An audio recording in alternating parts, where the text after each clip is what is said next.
So just a quick note for those of you that are joining us online. Like we talked about a few minutes ago, we're going to be talking about some kind of adult topics this morning. And so if you've got kids with you, pause the live stream, get your kids set up somewhere else, and then join us again in a moment. Like many people, I discovered pornography when I was young, when I was a kid. And I actually, my earliest recollection of that was being in a drugstore with a magazine inside of a Sports Illustrated, right? This was a time where it wasn't quite as regulated as it was right now. And I was young. I mean, at this point, it was kind of a childhood curiosity more than anything. But by the time I hit my late teens, it had turned a significant corner in my life. By the time I got married, it had become a pattern that I just couldn't break. I tried. After getting married, the unfaithfulness seemed more personal. It seemed more specific. And it was no longer really simply an issue just between God and me, but now it was involving my wife as well. Maybe try harder, but trying harder didn't fix the problem. On multiple occasions, I asked friends for some accountability. And here's what I noticed. This was interesting, but when those friends were holding me accountable and when I knew they would be asking, it was actually pretty easy for me to stay disciplined. But when that accountability would pretty quickly fade away, well, that problem would keep coming back again. For the better part of 15 years, there was a pattern of sobriety that never lasted and a marriage that suffered because of it. Now, eventually, I found my way to a recovery program that our church was offering. It was in that environment with that people that something finally began to change, and we're going to come back to that a little bit later. But here's where we've been so far in the Sermon on the Mount. Sermon is Jesus' manifesto for the kingdom that he is ushering in. Now, a few weeks ago, Jesus called his people the light of the world. And that light, to carry that light, it looks different. It means looking different than the world around you. To be a light, you have to be different. You have to shine in the darkness. And 2 weeks ago, we were in Matthew 5:17, where Jesus says, I didn't come to abolish the law and the prophets, but to fulfill it. That entire Old Testament has been pointing towards a people who would be genuinely faithful to God and carry his light to the nations. That's what all of the Jewish scripture was about. And so for Jesus, fulfilling the law and the prophets looks like a heart posture that undergirds the commandments that were in the Torah. And what follows then from that are the 6 examples of what it looks like then, what it means to be God's people fulfilling the law. Last week, Mike talked about the heart issue of anger that undergirds it's the seed of murder. And then this week, we're going to talk about lust and adultery. So starting in Matthew 5:27, Jesus says this, You have heard that it was said, you shall not commit adultery. But I tell you that anyone who looks at a woman lustfully has already committed adultery with her in his heart. If your right eye causes you to stumble, gouge it out and throw it away. It is better for you to lose one part of your body than for your whole body to be thrown into hell. If your right hand causes you to stumble, cut it off and throw it away. It is better for you to lose one part of your body than for your whole body to go into hell. Chances are for some of you, Jesus' words feel like an accusation.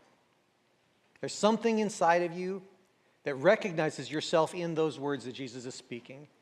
And your instinct in that is to look away. For others, some of you might feel like this has got nothing to do with you. Maybe this was a different time in your life, a different season where this was a struggle and it's not anymore. And for the women in the audience, maybe you realize that Jesus seems to be talking to the men specifically, and you wonder if this has anything to do with you at all. Well, all of you, I'd invite you to just stay tuned. For those of you who see yourself in Jesus' words, there are 2 likely responses to that. One is guilt. The other is shame. They're not the same thing. See, guilt says, I know what I've done. It was wrong. But let me be clear.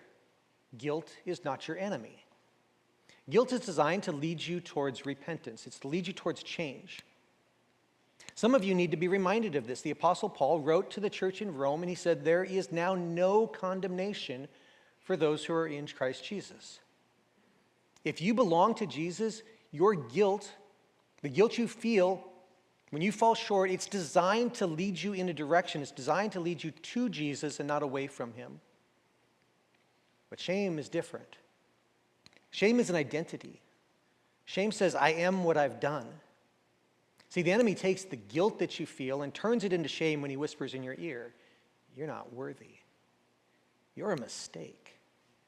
You'll never measure up. Have you heard that voice? That's not the voice of Jesus. That is the enemy, and he's lying to you. The words Jesus speaks here are designed to help you to see where you fall short so that you can course correct, so that you can change.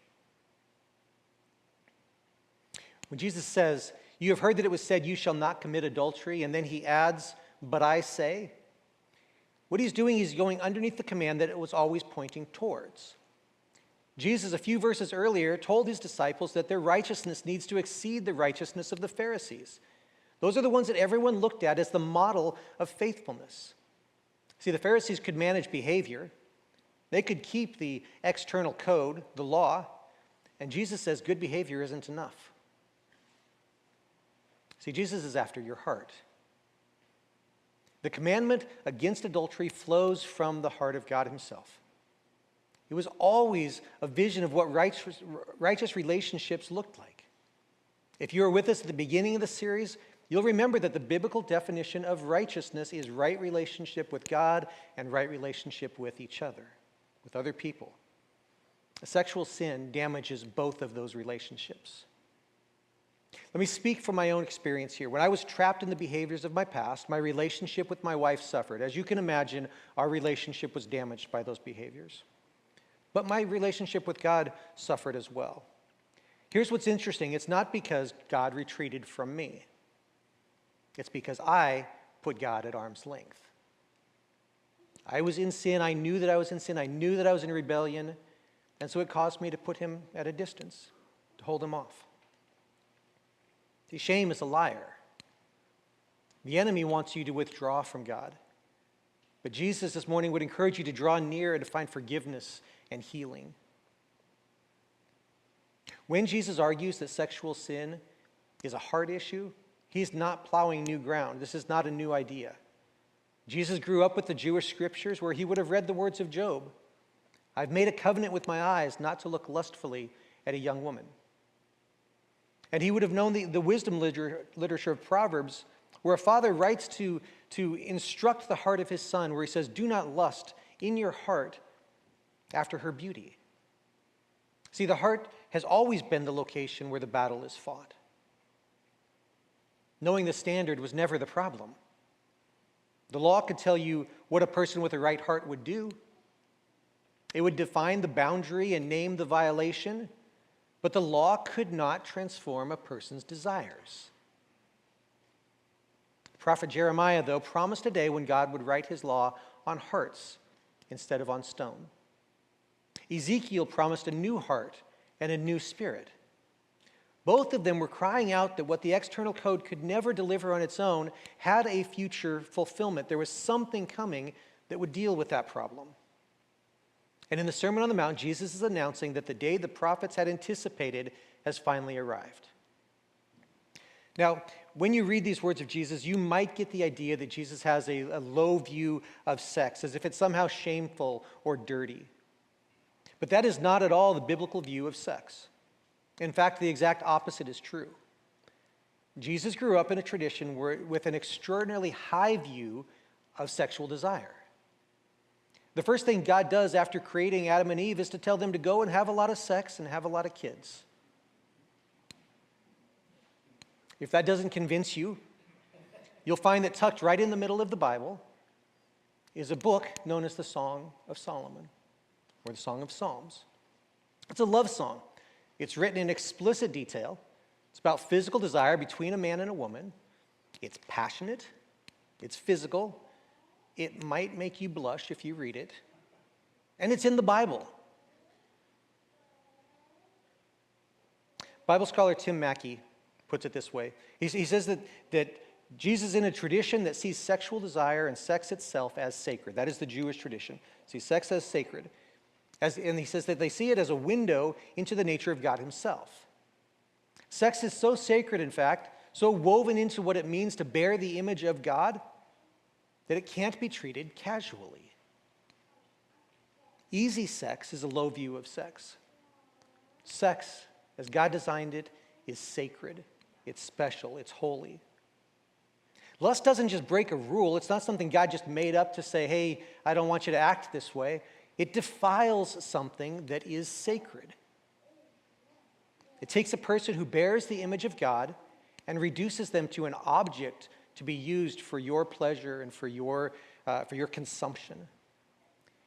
See, it's not enough to simply follow the rules. Jesus is after the heart, which is where the fight takes place. I want you to see Jesus' words as Tim Mackey translates them. You might find them helpful, even encouraging as he translates. What you'll see on your screen, on the left side is the NIV that we read already, and then on the right side is Mackey's translation. He says, anyone who goes on looking at a woman in order to cultivate lust for her has committed adultery in his heart. Now, Mackey's going to highlight two nuances in the Greek that are not necessarily clear in English. Certainly we don't see it in the NIV. The first is the continuous quality of the looking, that he goes on looking. It's not a gaze or just a moment of recognition. It's a sustained and deliberate staring, consuming with the eyes. The second nuance is in the intent. He writes, in order to cultivate. This is a look that's already decided what it wants, and it's feeding on that desire intentionally, deliberately. Now, I said you might find this encouraging because Jesus is not talking about the casual glance. He's not talking about the recognition that another person is physically attractive. Sexual desire is part of being human. It's part of the way that God created you. And Jesus is not condemning desire, but he's naming what your heart does with what it sees. He's naming the distortion of that sacred desire. The distortion is not limited to sexually explicit material, and it's not limited to men. For the men in the room, the pattern Jesus is describing can happen in the most mundane place, at the grocery store, the beach, in the office, in the church parking lot, on the sidewalk. It's the look that doesn't stop noticing. It's the undressing with the eyes. It's the imagination that follows. The mental territory where you walk into deliberately with another person who is not your wife. The screen is not the problem. The heart is the problem.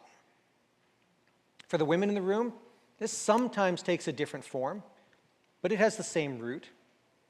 Maybe a romance novel that uses words instead of images. Maybe an emotional connection that's cultivated with someone at work. Or the dissatisfaction that tells you, with your husband, that tells you that life would be better with someone else. Increasingly, it may be visual. Pornography is making deep inroads into female consumption.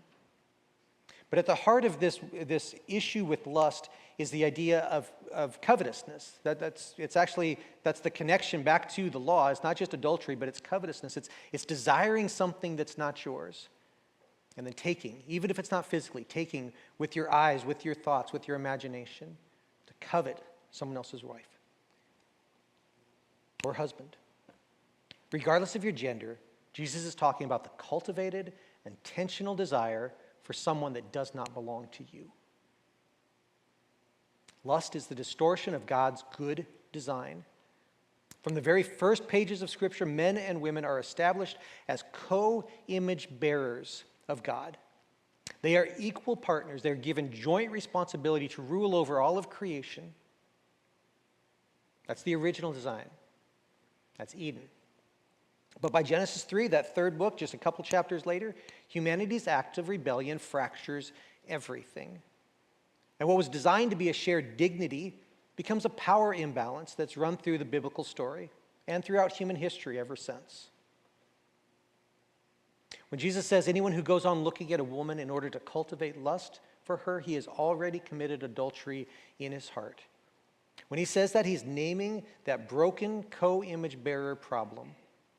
And he's saying that treating another image bearer as if they're an object to be consumed has no place in the kingdom that he's building.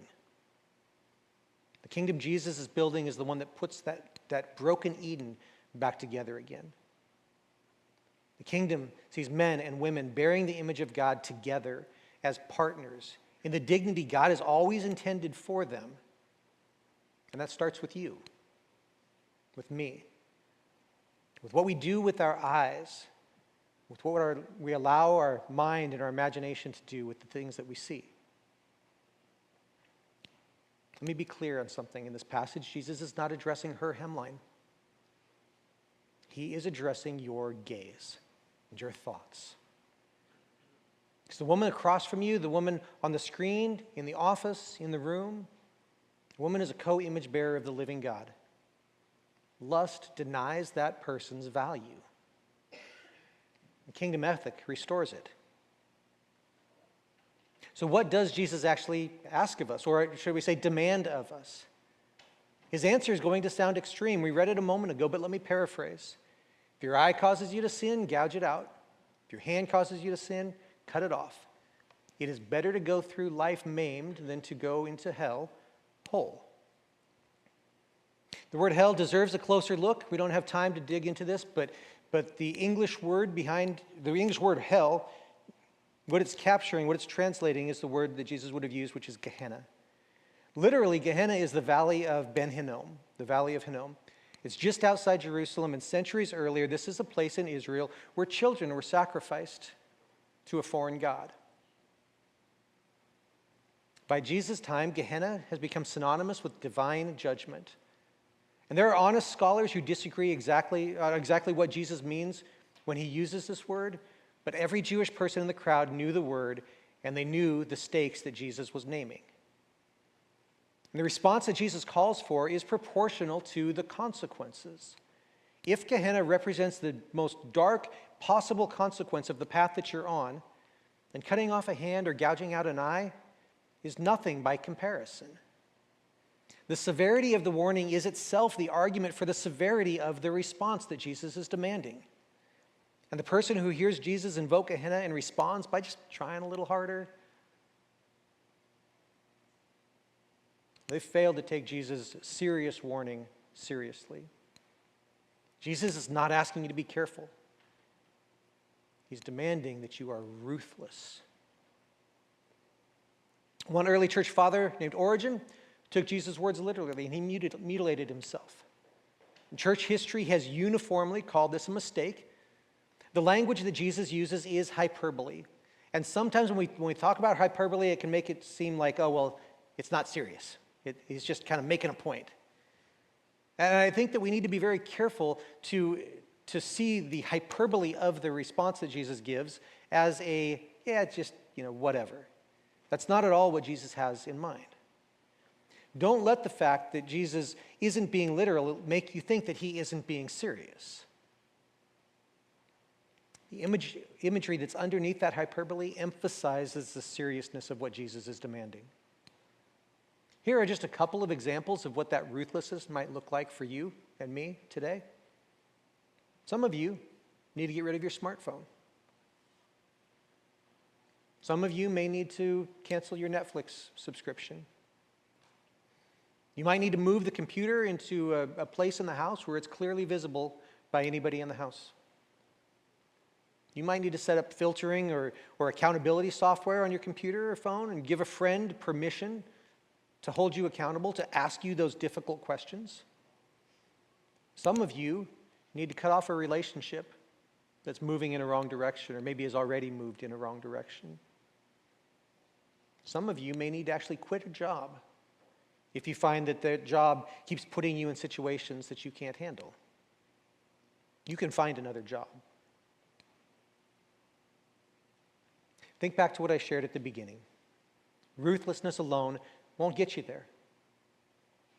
Many of you know this. I was ruthless plenty of times. I deleted things. I made promises. I asked for accountability, but the pattern kept coming back. See, the battle is not ultimately for the eye or for the hand, but for the heart. The heart doesn't change through willpower alone. If you've ever tried to change, you know that. You cannot discipline your way out of a desire problem. You cannot white-knuckle your way into wanting different things. What your heart wants can only be changed from the inside. And that is what Jesus is offering. He's offering a change to your heart. The prophet Ezekiel heard Jesus say, I will give you a new heart and put a new spirit in you. This isn't a metaphor for trying harder. This is a promise that God himself will go to the place where the battle is actually fought and begin to change you from the inside out. That's the work that the Spirit was sent to do. Remember, what Jesus is inviting you into isn't behavior modification, but heart transformation. There's 3 practices that I'm going to give you to keep the fight moving in the right direction. There's many, many more, but we're going to focus on these 3 today. The first is, like Job, to make a covenant with your eyes.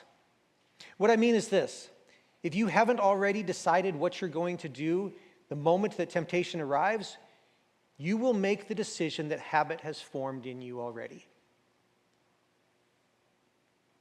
You have to rehearse the right choice before you ever need to make that choice. Because the mind that fantasizes itself into distortion can rehearse its way towards faithfulness. But for good or for evil, by the time the choice is presented, the decision has already been made. You need to decide in advance. The second practice is to cultivate habits as a means of grace. That means prayer and fasting, worship, communion, Sabbath, Bible reading. These things that we call spiritual disciplines, these habits. Over time, these habits retrain what your heart actually wants. You cannot think your way into a different heart, but you can potentially live your way into one. Early in my recovery, I found myself completely wrecked by worship in a way that I'd never experienced before. I would be singing and I would just start to weep. My body would shake. My throat would close up. I couldn't form the words. It's not because of the music that it was particularly moving, but there was something happening inside of me that the words on the screen were drawing out. See, I wasn't just singing songs anymore. I was singing what Jesus was doing in my heart. The third practice is authentic and vulnerable community.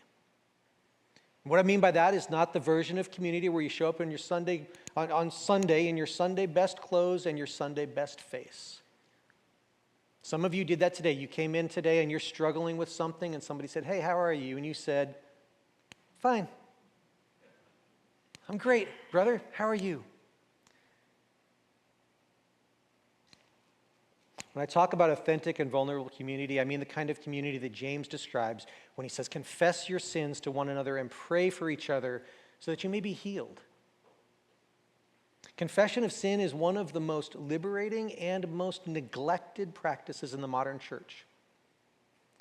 There's a motto in recovery that says, you're only as sick as your secrets. You're only as sick as your secrets. Sin loses its grip when it's brought into the light. So this is where the story that I started this morning ends. After years of destructive patterns and inconsistent accountability patterns, I started attending Celebrate Recovery. What I found there was something that I had not found before. I found a room full of people who understood that they were powerless over their own sin. They understood the value of honest self-assessment and real accountability. It was an environment where they were free to confess their sins because there was nobody there in that room that was better, more righteous, holier than thou. Everybody in that room was broken. The only difference between them and us is that many of us haven't admitted our brokenness. We still fool each other and often fool ourselves that we're okay. We're just fine.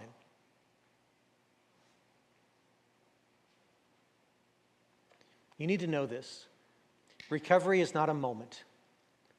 It's not a thing that happens and then you're recovered. It's ongoing, it's active. The battle for control is ongoing, and it is a battle. But you can have victory if you're willing to do the work. Patterns I struggled with for 20 years ago are not the patterns that I struggle with today. But if I'm honest, I still struggle.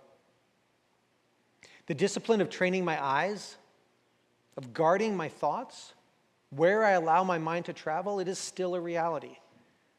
That's not because the victory isn't real, it's because victory requires constant vigilance. The kingdom isn't fully here yet. Someday, that vigilance will no longer be necessary. Someday, that struggle will no longer be there.